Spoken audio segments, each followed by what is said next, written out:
Kumla. Wah, CV beliau sangat panjang Bapak Ibu, tapi yang pasti beliau memiliki banyak prestasi yang luar biasa dan sangat menginspirasi anak-anak muda. Beliau juga melayani sebagai Ketua Pemuda dan Sekretaris Pemuda Wilayah, juga pernah melayani sebagai Ketua UKM Bina Iman, juga pernah mementori mahasiswa. Oke. Saat ini Pak Cemara bekerja sebagai Senior Research di Bilangan Research Center, sebuah lembaga survei yang berfokus kepada keadaan gereja di Indonesia. Pak Cemara akan memaparkan kepada kita berdasarkan data yang dikumpulkan BRC. Bagaimana sih sebenarnya keadaan kerohanian Next Gen, kemudian mengapa Next Gen menjauh dari gereja. Mari kita sambut saja Pak Cemara Afrilun Putra, silakan Pak. Baik, terima kasih rekan-rekan panitia dan sekali lagi selamat pagi kepada Bapak Ibu dan rekan-rekan ataupun adik-adik sekalian. Saya izin share screen untuk menyampaikan hasil dari temuan PRC terhadap kondisi gereja dan khususnya terkait generasi muda.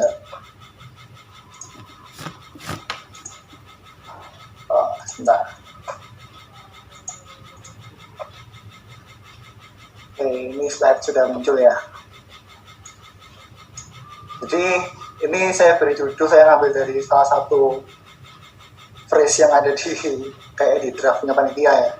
The Lost Generation. Nah, pertanyaannya, apakah generasi yang sekarang ini akan hilang dari gereja atau kita bisa menggunakan atau kita bisa mensupport para generasi muda ini untuk pada akhirnya mengisi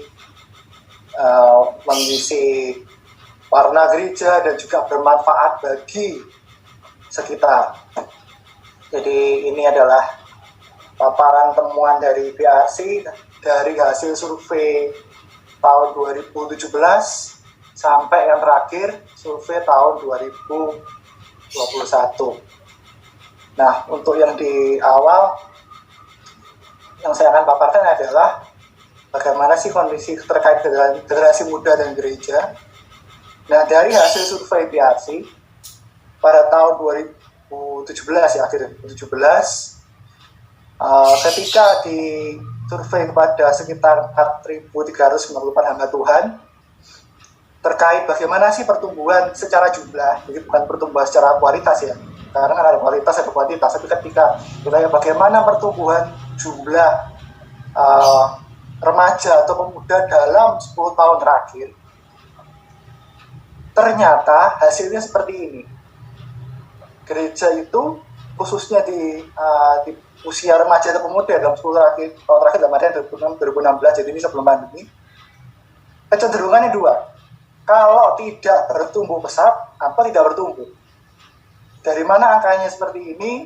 Hanya sebagai informasi saja. Jadi kami mencoba, jadi mereka mengisi gitu ya, berapa banyak pertumbuhannya, berapa jumlahnya dan berapa jumlah yang bertambah dalam 10 tahun dan juga berapa jumlah jemaatnya mereka.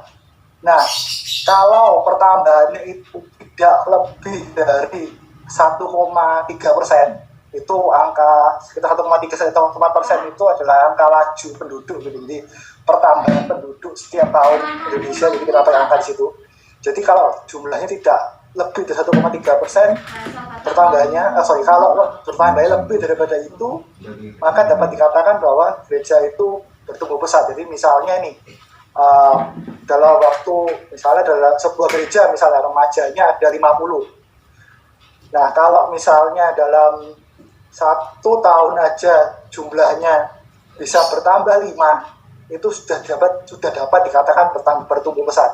Jadi gitu. Jadi misalnya sebuah gereja lokal terus jumlahnya 50 orang, let's say gitu ya. Terus dalam setiap tahun pertambahannya 5.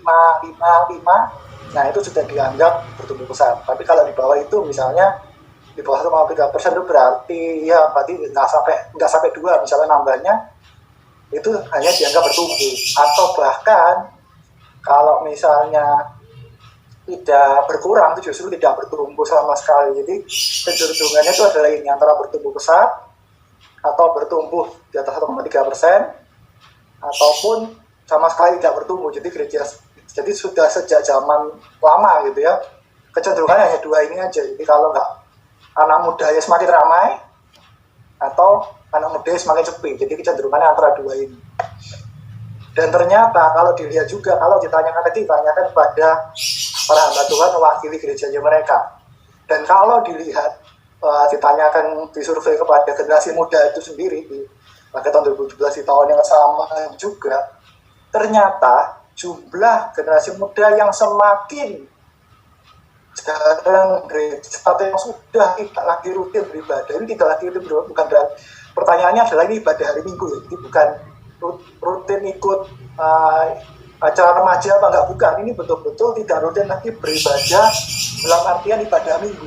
Jadi maksudnya kalau dibilang itu yang ibadah yang kalau bisa dibilang itu ya, kalau mungkin dari zaman kecil kan ikut orang tua gitu, jadi ada orang tua ikut orang tua, terus habis itu ibadah hari Minggu sama-sama dengan keluarga di gereja. Nah ini remaja yang sudah tidak lagi rutin beribadah itu semakin meningkat jumlahnya, dari usia 15 ke 18 saya 7,7%. Terus kalau bisa dibilang 19 sampai 20 anak usia 19 sampai 22 tahun sudah ada 10% yang tidak lagi rutin. Kalau bisa dibilang jumlahnya 50% ya, bedanya 50% dari usia sebelumnya. Dan ketika masuk usia 23-25 menjadi 13,7%. Jadi memang kalau dilihat semakin lama banyak yang sudah tidak lagi rutin beribadah. Nah ini penyebabnya mungkin bisa macam-macam, nanti kita bisa bicarakan kemudian. Nah di samping itu, kalau kita lihat tadi semakin banyak yang tidak rutin, semakin banyak lagi tidak lagi ibadah Minggu gitu ya. Nah bagaimana dengan kondisi kerohaniannya mereka? Nah di sini saya pakai istilah religiositas. Jadi ini religius gitu. Religius dalam artian kegiatan kegiatan atau aktivitas rohani. Jadi belum tentu menunjukkan imannya seperti apa, tapi hanya dari kulit luarnya saja, hanya berupa aktivitas yang umum. Ternyata 1 dari 5 kalau tidak dibilang ya, 20,19 atau 1%, atau 1 dari 5 remaja itu 1 bulan terakhir itu tidak pernah merenungkan Alkitab secara pribadi. Jadi bayangkan dari 1 dari 5 itu renungkan Alkitab aja nggak pernah dalam 1 bulan terakhir. Dan 16,8%, 1 dari 7 ya, atau 1 dari 6, tidak pernah berdoa secara pribadi dalam 1 tahun terakhir. Padahal ini adalah hal yang kalau dibilang salah satu yang menjadi tanda kutip asupan minimal gitu ya, ketika kita mau bertumbuh dalam Tuhan, bukan hanya melalui ibadah Minggu saja, tapi bagaimana asupan kita sehari-hari, bagaimana kita berrelasi dengan Tuhan. Ternyata banyak dari anak-anak muda yang bahkan doa aja nggak pernah gitu 1 bulan terakhir. Dan cukup banyak jumlahnya, hampir 20%. Dan kalau ditanyakan kapan sih firman Tuhan yang kalian dapatkan itu berguna bagi kalian dan bahkan mengubah hidup gitu ya, ternyata 1 dari 3 pemuda bahkan nggak ingat kapan terakhir kali firman Tuhan itu ataupun khotbah yang disampaikan itu betul-betul ngena, betul-betul relevan, betul-betul mengubah hidup. Jadi bisa dibilang cukup banyak yang merasa bahwa ya sekedar dengar firman, ya sudah dengar firman, oke, amin, puji Tuhan, terus setelah itu hidupnya nggak berubah. Jadi kalau saya lihat sekali lagi, bahkan hampir 1 dari 3 tidak ingat sama sekali kapan terakhir firman Tuhan yang betul-betul bisa merubah hidupnya. Jadi kalau jadi pertanyaan, lalu yang membentuk mereka apa gitu? Apakah dari firman Tuhan, ataukah dari lingkungan, apakah dari orang tua, atau apakah dari lingkungan mereka? Nanti kita lihat juga bagaimana pengaruh orang tua terhadap pertumbuhan kerohaniannya mereka. Dan ini bahkan secara catatan juga, bahkan sebagian merasa nggak pernah gitu. Sebagian merasa bahwa saya nggak pernah itu hidup saya berubah karena firman Tuhan. Jadi nggak ada khotbah ataupun nggak ada firman Tuhan tidak ada ayat ataupun renungan yang mengubah hidup saya gitu. Jadi ya seperti nggak ada bedanya, nggak sama sekali nggak berpengaruh dalam hidup saya. seperti itu. Dan ini juga fakta yang sebetulnya ini fakta yang terkubur, tapi sekarang sudah ada datanya secara spesifik, yaitu pluralisme. 1 dari 3 itu menganggap bahwa semua agama menyembah Tuhan yang sama. Karena kan kita semakin semakin Indonesia membuat kita semakin toleransi gitu ya, dengan adanya kristalisasi, makanya kita menjadi semakin toleransi, kita menjadi semakin, apalagi sekarang dengan adanya media sosial, kita semakin mengenal dunia lain ya. Mengenal wilayah lain, mengenal semakin banyak perbedaan, dan akhirnya mulai banyak pemikiran bahwa semua agama menyembah Tuhan yang sama kok, dan bahkan 1 dari 3 juga mengatakan bahwa bisa dibilang Yesus bukan satu-satunya juru selamat gitu. Dalam artian di sini pertanyaannya adalah perbuatan baik aja bisa menyelamatkan gitu. Jadi nggak perlu percaya Yesus, nggak perlu jadi Kristen, pokoknya berbuat baik nanti masuk surga. Pokoknya hidup ini hanya diisi dengan bagaimana kita berbuat baik, bagaimana kita bermanfaat bagi orang tua, bagaimana kita bermanfaat bagi sesama, bagaimana kita bermanfaat bagi lingkungan. Cukup itu saja, tanpa kita perlu menerima Yesus sebagai juru selamat dan sebagai nahkoda kehidupan kita.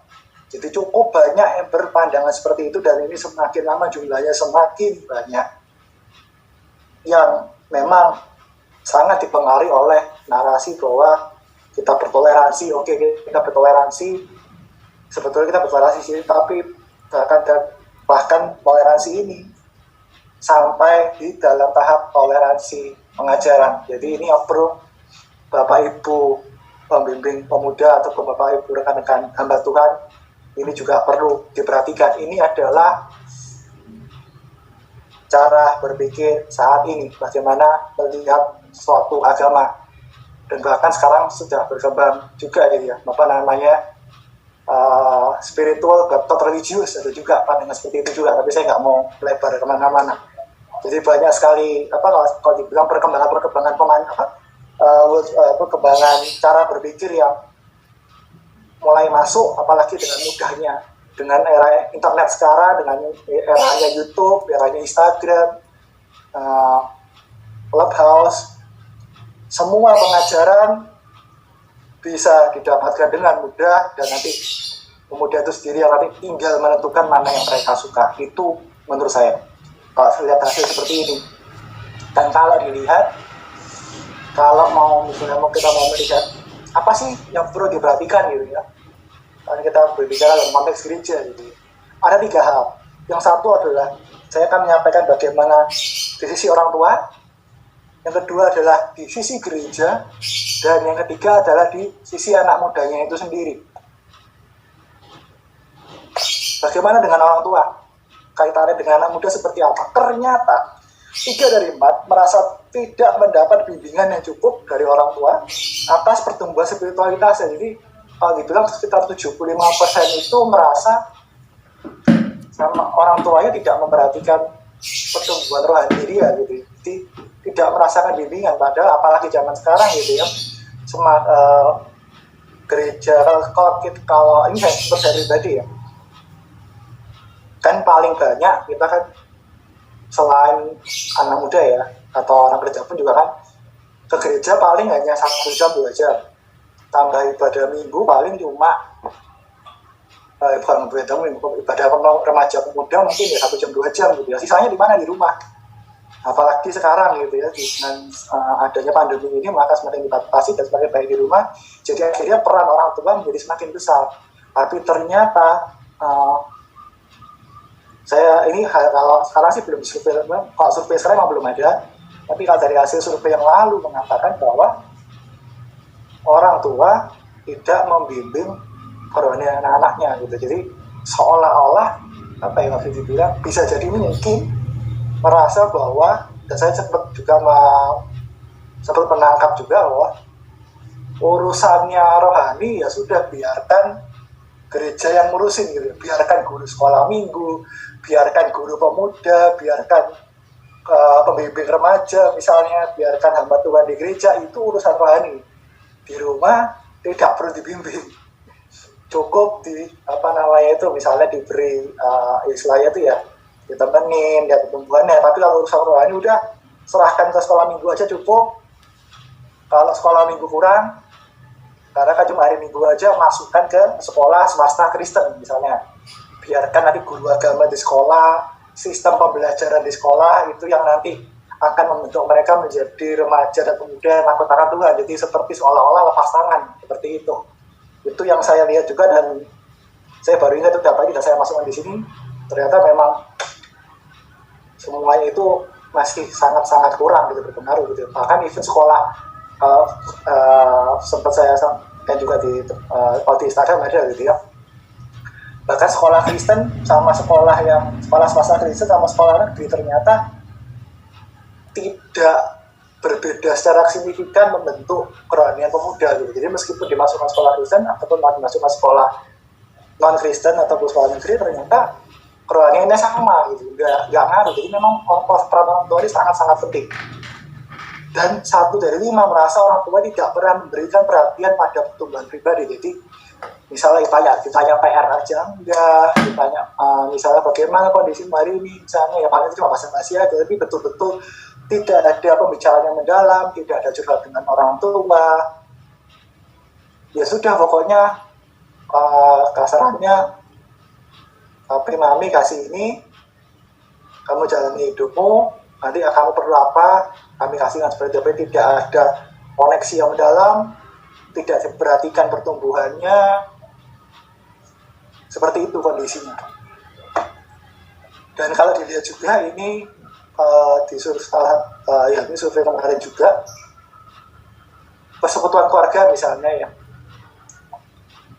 ternyata banyak sekali tidak persekutuan keluarga, dan ini juga cukup menunjukkan juga gitu. Kalau dilihat juga datanya cukup banyak bahwa persekutuan keluarga itu berpengaruh terhadap pertumbuhan gitu ya, baik pertumbuhan ke anak, baik pertumbuhan ke orang tua tersebut.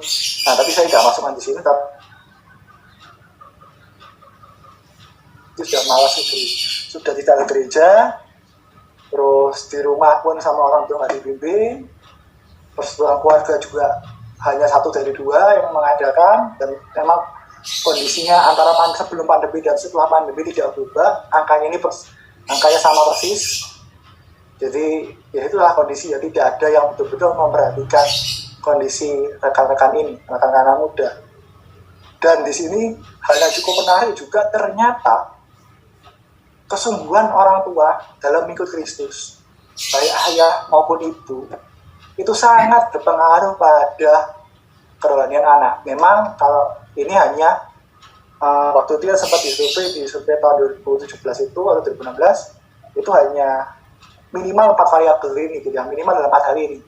Jadi bagaimana frekuensi mereka membaca Alkitab, bagaimana frekuensi mereka berdoa, terus mereka pernah bersaksi apa enggak, bersaksi dan sampai mengajak orang lain ikut Tuhan Yesus, dan apakah mereka pernah membimbing dan menolong orang lain untuk bertumbuh kehidupan rohani. Jadi hal yang tadi dibilang baca Alkitab, berdoa, terus bersaksi, ngajak orang lain, ngajak teman, ngajak adik, ngajak rekan-rekannya untuk percaya Yesus, dan juga pernah membimbing orang lain. Nah, ternyata kalau dilihat yang warnanya hijau gitu ya, kalau ayah dan ibunya merupakan pengikut Kristus yang sungguh-sungguh, dibandingkan dengan yang warna kuning, hanya ayah saja atau hanya ibu saja yang mengikuti Kristus dengan sungguh-sungguh, dan dibandingkan dengan kalau keduanya, baik ayah maupun ibu, ternyata sama-sama bukan pengikut Kristus yang sungguh, ternyata sangat-sangat berpengaruh dalam 4 hal ini. Minimal 4 hal ini, belum dilihat lagi yang lainnya. Jadi kalau ayah dan ibunya dua-duanya seorang Kristen yang betul-betul seorang murid Kristus, maka anaknya akan lebih sering baca Alkitab, akan mungkin lebih sering berdoa, dan lebih besar kemungkinannya dia akan bersaksi, mengajak orang lain ikut Yesus, memuridkan orang lain, dan juga membimbing teman-temannya, dibandingkan dengan yang menjadi betul-betul yang peran orang tua sangat-sangat berpengaruh. Kelihatannya mungkin tidak kelihatan gitu ya, dalam artian oke lah, nggak dibimbing, misalnya nggak diarahkan, tapi ternyata toh dalam kerohaniannya sehari-hari aja kesungguhan orang tua yang ikut Kristus saja ternyata berpengaruh dalam bagaimana anak muda itu melakukan minimal 4 hal ini. Tapi sekali lagi ini hanya hal yang tampak di luar, belum tentu, dan memang belum diriset dan agak susah juga untuk melihat apa yang ada di dalam hati, karena setidaknya hal itu sangat berpengaruh. Bagaimana dengan gereja? Nah, apakah gereja memperhatikan anak muda? Paling gampang lihat ini kalau saya pribadi dari alokasi dana, kan kelihatan tuh di mana, kalau saya boleh mengutip tapi ya mohon maaf kalau saya salah gitu ya, di mana hartamu berada di situ hatimu berada. Alokasi dana yang memberikan alokasi dana lebih dari 10% untuk pelayanan pemuda dan remaja ini yang memberikan alokasi dana lebih daripada 10% untuk pelayanan dan remaja itu hanya 42,9% di kota, dan di desa bahkan lebih kecil, hanya 30% gereja yang memberikan dana pelayanan remaja. Ini mungkin masih bisa dipahami karena lebih banyak yang dibutuhkan, misalnya lebih karena infrastruktur atau karena sosial misalnya. Nah, tapi di kota ini sangat-sangat sedikit kali. Jadi kalau dibilang 50% gereja itu alokasi dana pemuda dan remaja ya tidak lebih daripada 10%. Dan kalau misalnya kita lihat kenyataan itu aja, atau at least ketika saya melihat di gereja saya sendiri aja ya, berapa sih persembahannya yang masuk dalam ibadah umum, berapa jumlah yang masuk persembahan dalam hal saat sekolah minggu persembahannya berapa, saat ibadah pemuda berapa. Nah, kalau itu tidak tidak dikumpulkan jadi satu, terus tidak dialokasikan secara besar, secara secara makro gitu, secara keseluruhan masukan gereja untuk hal itu, ya sangat-sangat susah gitu ya, sangat-sangat susah. Itu yang ada. Dan juga yaitu kalau di sisi gereja seperti itu, ini banyak sekali yang alokasi dananya nggak sampai 10%, jadi sangat-sangat perlu diperhatikan. Dan bagaimana dengan apakah gereja memperhatikan para pelayannya? Ternyata di sini banyak yang belum pernah atau bahkan tidak pernah mengutus pelayan untuk ikut seminar ataupun training dalam rangka meningkatkan kemampuan. Jadi ya sudah terima kasih kalian sudah bergabung, kami support, tapi ternyata yang namanya psikologi anak, terus perkembangan, metode-metode kan harus semakin berkembang ya biasanya ya, dan sangat sedikit sekali yang mereka mengikutkan atau bahkan mereka dibilang mengequip, membekali secara rutin para pelayannya. Dan juga anak muda pun sangat sedikit sekali dilibatkan dalam pelayanan, hanya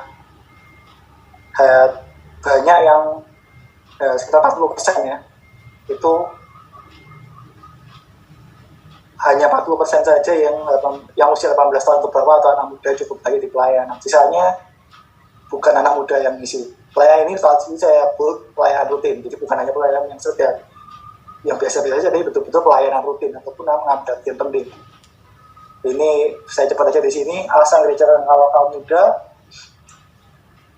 kalau misalnya survei adalah salah satunya adalah no engagement, no challenge. Jadi tidak ada engagement yang cukup antara hamba Tuhan atau pembimbing dengan anak mudanya. Tidak ada challenge yang besar, misalnya ayo kita melakukan hal ini, atau ayo ubah hidupmu, ayo kita misalnya berhenti untuk seperti ini, ayo kita tantangan sehari-hari sesuatu proyek ketaatan gitu ya misalnya, itu nggak ada. Dan juga leadership disconnect karena usianya gapnya cukup besar. Dan apa akibatnya? Saya tadi 20% mengajar pada minggu, dan kalau dibilang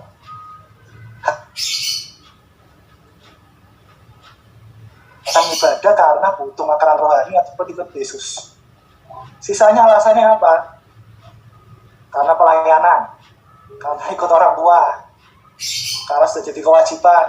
Jadi ya hanya rutinitas saja. Jadi sama saja misalnya Jadi sama seperti kenapa kita ke sekolah aja. Kalau seperti itu, jadi ke gereja bukan karena ingin bertumbuh, bukan karena butuh mengkarohani, dengan adanya gereja firman Tuhan bisa membuat hidupku semakin baik, misalnya semakin berguna dalam aku menjadi karakter Baptisita, tapi lebih banyak karena orang tua, karena kutip terpaksa, gitu, ataupun tugas pelayanan, ataupun alasan-alasan lainnya.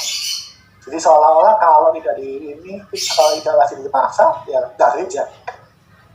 Anak muda 50% bilang firman Tuhan nggak guna, nggak relevan, nggak berguna bagi hidup. Terus 27,7% bilang di gereja tidak menemukan sahabat yang sejati. Nah ini saya nggak tahu apakah karena memang di gereja itu sebentar, di sekolah lebih lama, jadi temennya lebih gampang cari di gereja, berarti lebih gampang cari di sekolah daripada di gereja. Mungkin bisa jadi seperti itu, atau bisa jadi memang betul-betul sangat sulit sekali menemukan teman di gereja. Padahal kalau kita bicara secara teman gitu ya, generasi muda sekarang adalah generasi muda yang kesepian. 1 dari 3 merasa tidak ada yang mengasihi dengan tulus dan sungguh, dan mereka peka kok, dan saya juga peka gitu ya. Orang itu atau kakak ini betul-betul mengasihi aku enggak? Orang tua aku betul-betul mengasihi aku enggak? Meskipun kelihatannya banyak di Indonesia yang bisa dan sebagainya, tapi kalau memang dilakukan tanpa hati dan betul-betul tidak mengasihi, tidak betul dari hati, kerasa loh, apakah orang ini betul-betul mengasihi saya atau tidak, mengasihi dengan tulus dan sungguh. Dan bahkan lebih menyedihkan lagi, 1 dari 7 tidak punya seorang pun untuk mengatasi masalah itu. Jadi ketika ada masalah, ketika ada masalah besar, bingung mau tanya siapa, orang tuanya nggak cocok ditanya-tanyain, misalnya ke gereja juga nggak bisa, ke teman nggak ada teman yang bisa dipercaya misalnya. Jadi ini kondisinya sangat-sangat unik gitu ya, dan sangat miris. Jadi gereja nggak punya teman, tapi mereka sendiri kesepian, dan bagaimana mereka menjalani kehidupan sehari-hari, antara mereka didikte oleh lingkungan atau mereka bergerak oleh karena iman. Jadi kecenderungan, dan memang ini angkanya masih cukup bagus, dari 36,4%, lebih banyak gitu di kalangan ini bergerak karena iman. Tapi kalau dibilang ini cukup balance. Jadi anak muda itu lebih banyak juga yang, nah saya belum analisa lebih dalam, tapi ya seperti ini kondisi sekarang. Kalau nggak oleh karena iman, karena ajaran dari kakak guru-guru sekolah minggu, kakak pemuda, atau kalau enggak didikte oleh didoktrinasi oleh lingkungan. Nah, ini tengah-tengah ini kuning, ini antara gitu. Jadi ini antara nah, ini cenderung lebih karena lingkungan atau karena iman. Mengapa demikian? Ya kita bicara sendiri gitu ya. Zaman sekarang semuanya serba praktis, informasi sangat-sangat melimpah. Mau cari informasi atau mau cari apapun juga kita Google, ataupun kita juga bisa lihat dari dari Instagram, dari TikTok, dan ternyata 2 media sosial ini juga cukup berperan juga dalam membawakan berita-berita atau kehidupan sehari-hari, style sehari-hari, dengan adanya berbagai macam moderator, terus kita dari Line Today, dari YouTube, terus ketika mau berbuat sosial ada dari kitabisa.com, cis.org. Nah, semua ini yang sedang dihadapi oleh generasi muda, dan cukup banjir informasi ini dibandingkan dengan berapa banyak informasi ataupun firman Tuhan yang betul-betul dialirkan dan betul-betul mengena ke anak-anak muda kita. So, gereja perlu bagaimana? Nah, inilah yang nanti kita akan bicara lebih lanjut, kita akan diskusikan juga dalam sesi-sesi berikutnya. Oleh karena itu, sekian dari saya. Sekarang saatnya Pak Dani Gamadi untuk melanjutkan presentasi saya dengan